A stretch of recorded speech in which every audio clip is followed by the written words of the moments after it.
ಕೆಳಗಡೆ ಕೂತಿದ್ದಾರೆ, ದಯವಿಟ್ಟು ತಪ್ಪಿಸೋದು. ನಾವೆಲ್ಲಿದ್ರೂ ದಯವಿಟ್ಟು ಎಲ್ಲರೂ ಸಮಾಧಾನ ಕೂತ್ಕೊಳ್ಳಿ, ತಪ್ಪಿಸೋಬೇಡಿ. ಬೇಸಿ ಮೇಲೆ ಜಾಗ ಸಾಕಾಗಲ್ಲ. ಈಗ ಅವರು ಕರ್ನಾಟಕ ದಲಿತ ಸಂಘ ಡಾಕ್ಟರ್ ಎನ್ ಮೂರ್ತಿಜಿಯವರು RPI B ರಾಷ್ಟ್ರೀಯ ಅಧ್ಯಕ್ಷರು ಈ ವೇದಿಕೆ ಮೇಲೆ ಮಾತಾಡಬೇಕು.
ದಲಿತರೆಲ್ಲ ಇಲಿಗಳಲ್ಲ, ದಲಿತರೆಲ್ಲ ಇಲಿಗಳಲ್ಲ. ಸುಟ್ಟ ಬೆಂಕಿ ದಲಿತರೆಲ್ಲ ಸುಟ್ಟ ಬೆಂಕಿ ಯಾರಿಗೆ ಬಂತು, ಎಲ್ಲಿಗೆ ಬಂತು, ಯಾರಿಗೆ ಬಂತು, ಎಲ್ಲಿಗೆ ಬಂತು.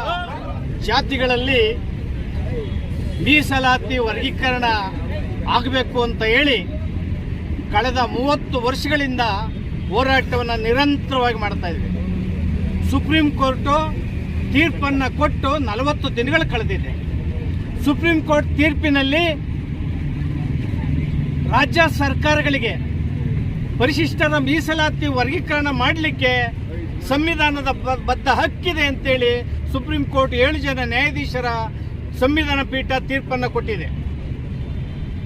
ಈ ಸುಪ್ರೀಂ ಕೋರ್ಟ್ ಕೊಟ್ಟಂತ ತೀರ್ಪನ್ನು ಕೂಡಲೇ ರಾಜ್ಯ ಸರ್ಕಾರ ಅನುಷ್ಠಾನ ಮಾಡಬೇಕು ಅಂತೇಳಿ ಈ ಮೂಲಕ ಆಗ್ರಹವನ್ನು ಮಾಡಿ ಇವತ್ತು ಏಕಕಾಲದಲ್ಲಿ ರಾಜ್ಯದ 31 ಜಿಲ್ಲೆಗಳಲ್ಲಿ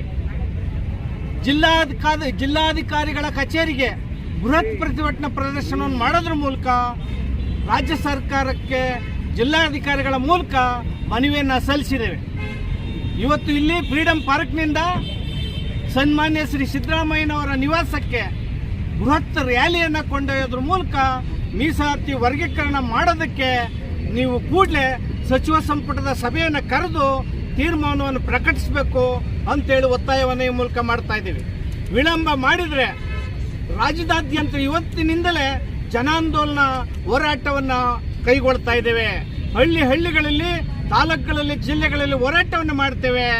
ಮುಂದಿನ ತಿಂಗಳು ಕೊನೆಯ ವಾರದಲ್ಲಿ ಬೆಂಗಳೂರಿನಲ್ಲಿ 5 ಲಕ್ಷ ಜನ ಸೇರಿ ಬೃಹತ್ ಹೋರಾಟವನ್ನು ಮಾಡ್ತೇವೆ ಅನ್ನೋ ಎಚ್ಚರಿಕೆಯನ್ನು ಸರ್ಕಾರಕ್ಕೆ ಕೊಡ್ತಾ ಇದ್ದೀವಿ.